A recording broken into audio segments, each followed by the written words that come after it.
E as avaliações? Agora vamos falar um pouquinho das avaliações. O que é essa resolução do Conselho Nacional de Educação, que fala das normas educacionais excepcionais, trouxe para nós em relação às avaliações? Bom, e aí a avaliação aqui a gente já vai falar precisamente no ensino fundamental, né? Que é onde essa avaliação realmente vai acontecer. Então, naturalmente, essa avaliação, ela vem para verificar o quê?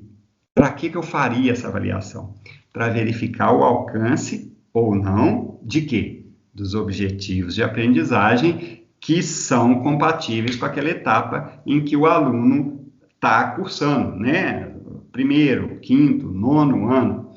Bom, da mesma forma, as escolas, as redes vão ter autonomia para trabalhar essa avaliação no período agora não presencial, como no período de retorno presencial, e trabalhar os dois formatos de avaliação, tanto a avaliação formativa quanto a avaliação diagnóstica, tá? Então, cabe a cada escola discutir com a sua rede, com a sua especialista, com a Secretaria de Educação, qual é o melhor processo avaliativo para ser aplicado de acordo com o contexto. Olha, a nossa escola, ela desenvolveu as atividades por meio dessa estratégia, foi um processo que passou por essas e essas dificuldades, então a gente entende que aqui nós precisamos de uma avaliação formativa, para a gente ver ainda o que está em andamento, o que já se consolidou. Olha, não, nós passamos isso aí de uma maneira tranquila, está tudo muito bem ponderado, muito bem alocado, nós precisamos ver mesmo onde está o problema de aprendizagem, nós vamos com uma avaliação diagnóstica, convencional,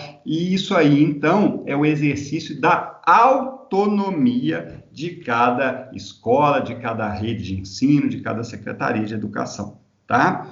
Agora, uma coisa interessante, a recuperação de aprendizagem, ela também pode acontecer de maneira não presencial. Então, já é hora de eu pensar, e a grande maioria já fez isso nessa reorganização do calendário, já pensar para 2020 na possibilidade real de uma recuperação de aprendizagem não presencial. Ao que tudo indica, nós não teremos, né? É lógico que as coisas podem mudar, tá tendo muita inovação, toda semana tem uma coisa nova, mas no cenário atual, no contexto atual, é muito provável que nós tenhamos a questão da recuperação acontecendo de forma não presencial, exatamente em virtude dessa questão de não podermos retornar, ou se retornarmos, não retornaremos de maneira eficiente para permitir que isso aconteça de forma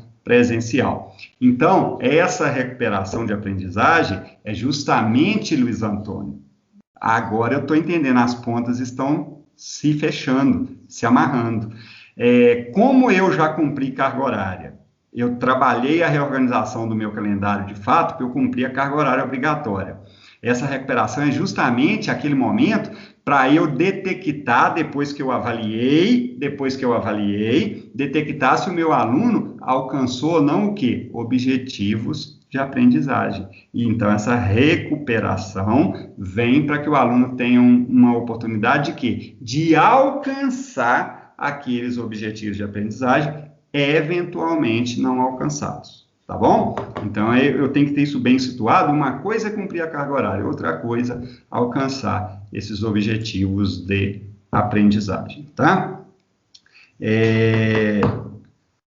Uma outra questão, pessoal, essa situação dos critérios de avaliação de acordo com protocolos locais. O que eu quero dizer? No caso da avaliação presencial, eu tenho que entender se eu vou poder fazer essa avaliação presencial, se eu vou fazer, quais são os protocolos sanitários, qual é a quantidade de aluno por sala, qual a quantidade de turmas que eu vou poder ter na escola no dia de avaliação. Eu preciso levar isso em conta quando eu for pensar numa avaliação presencial, tá? Nesse eventual retorno. Agora, tem uma coisa que eu não posso perder de foco na minha avaliação, não, aqui, ó. Olha essa parte aqui, acompanha comigo, por favor, olha para cá, pessoal. Olha aqui, ó, onde está o cursor do mouse. sem comprometimento do alcance das metas constitucionais e legais quanto ao aproveitamento para a maioria dos estudantes.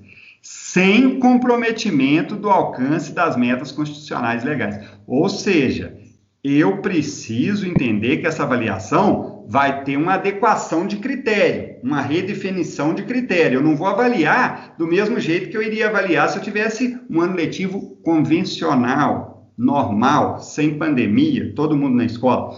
Entretanto, eu não vou flexibilizar, eu não vou comprometer o percentual que ele tem que alcançar de nota, certo?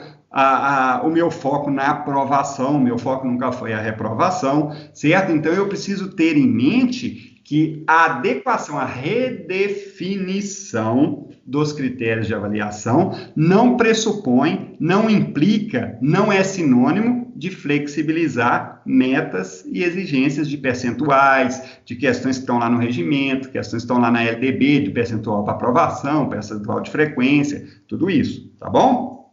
Então, atenção para essa questão. Da mesma forma, os sistemas de ensino e instituições poderão propor processo próprio de avaliação formativa ou diagnóstica do processo de alfabetização.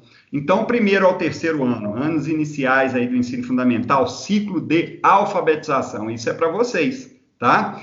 Também nesse ciclo de alfabetização, vocês poderão aí propor um processo próprio, um processo de vocês, da sua escola, que possa fazer ou uma avaliação formativa ou uma avaliação diagnóstica focada no processo de alfabetização, tá? Então, isso aí é uma prerrogativa também que veio com essa nova resolução aprovada pelo Conselho Nacional de Educação.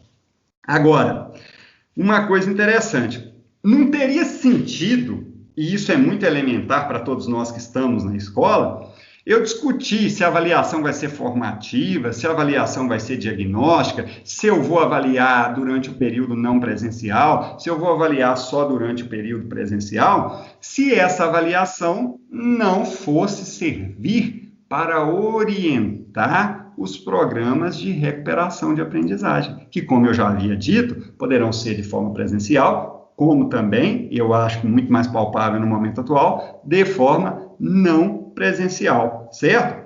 Lembrando que depois que eu tenho essas avaliações realizadas e seus resultados analisados do ponto de vista pedagógico, do ponto de vista educacional, eu já tenho seguro, eu especialista, eu diretor, eu professor, tenho seguro que essa recuperação veio como ferramenta para que o meu aluno possa ter oportunidade de alcançar objetivos de aprendizagem, competências, habilidades, eventualmente não alcançadas, apesar do cumprimento da carga horária mínima anual obrigatória. Tá bom?